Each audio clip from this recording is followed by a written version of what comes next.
ஏய் அண்ணா உன்னை கூப்பிட்டாரு. எந்த அண்ணன்? வந்து பாரு, தெரியும். அந்த அண்ணன் யாருன்னு பார்த்துட்டு வந்துடுறேன். நீ லாயர் ஆஃபீஸில் வெயிட் பண்ணு.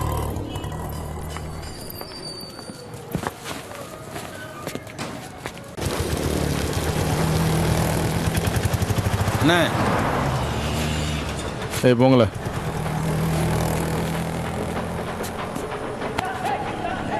ஓய்,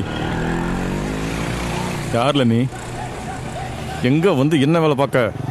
வேற மாதிரி ஊர்ல இது ஒழுங்கா எடுத்ததெல்லாம் கொடுத்துட்டு உயிரோட ஊர் போய் சேரு. அது சரி, நீ யாரு? ஏய் ஏய் இல்ல, கோட்டை வீரம் முன்ன நின்று பேசவே பயப்படுவானுவ. என்ன பார்த்து யாருன்னு கேட்கா?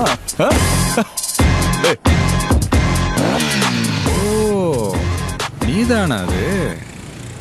என் ஆளு என் லவ்வுக்காக மட்டும்தான் உன் முன்னாடி உட்காந்து பேசிக்கிட்டு இருக்கேன். இல்லைன்னா உன்ன மாதிரி ஆளுங்களெல்லாம் கோர்ட்டு கேஸுன்னு கூட்டிகிட்டு அலையிறதுக்கு தானே லூஸா? என்ன பண்ணுறது, அந்த பொண்ணு அதை நம்புறாள். அதனால தான் நீயே அந்த கசாப்பு கடைக்காரெல்லாம் பூமிக்கு மேலே. ஓ, இதில் இருக்க 6 புல்லட்டில் ஒரு புல்லட்டுக்கு மேலே ஓம்பேர் எழுதியிருக்கு. என்ன செய்யட்டும்? எடுத்ததெல்லாம் கொடுத்துட்டு ஊர் போய் சேர்த்தியா இல்லை திருநெல்வேலியே சாவதியா?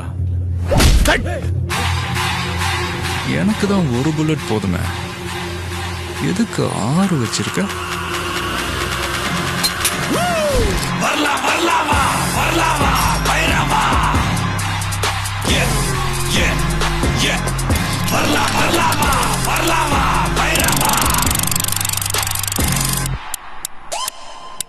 மோதும் பாறை கூட மண்ணா மாறி போகட்டும், வாழத்தார போல ஒன்னா சேர்ந்து வாழட்டும், சீரும் கால இவர் கொம்பில் குத்தி 6 ரவுண்டு சொல்றேன். ஊரும் பாசம் எல்லாம் போட்ட புல்லட் எங்க இருக்குன்னு உனக்கும் தெரியாது, எனக்கும் தெரியாது. என் பேர் தான் எழுதியிருக்கான்னு செக் பண்ணி பார்த்துருவோமா? வரலாம் வரலாமா, வரலாம் வரலாமா, வரலாமா பைரவா.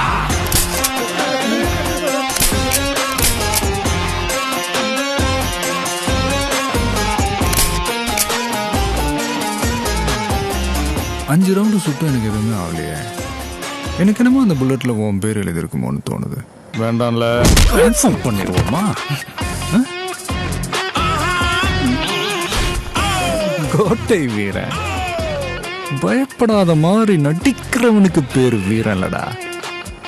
பயனா என்னன்னு தெரியாதவனுக்கு பேர் தான்டா வீரன். எனக்கே துப்பாக்கி.